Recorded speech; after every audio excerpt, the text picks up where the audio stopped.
একদিন বসন্তের সকালে একটি কাক আর একটি কোকিল একই গাছের ডালে বসেছিল।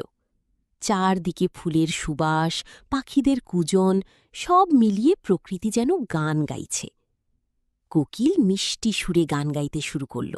তার সুর শুনে আশেপাশের মানুষ খুব খুশি হল। সবাই বলল, আহা, কি সুন্দর গান!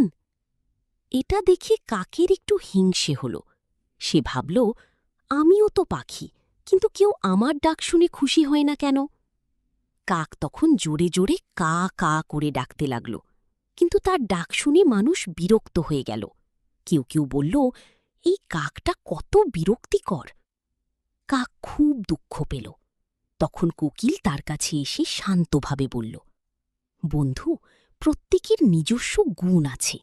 আমার গান সুন্দর, কিন্তু তোমার বুদ্ধি আর সাহস অনেক বেশি। সবাই নিজের গুণ দিয়েই বিশেষ। কাক তখন বুঝতে পারল, অন্যের মতো হওয়ার চেষ্টা না করে নিজের গুণকে ভালোবাসাই আসল কথা। নীতিকথা, নিজের গুণকে মূল্য দাও, অন্যের সাথে তুলনা করে নিজেকে ছোট করো না।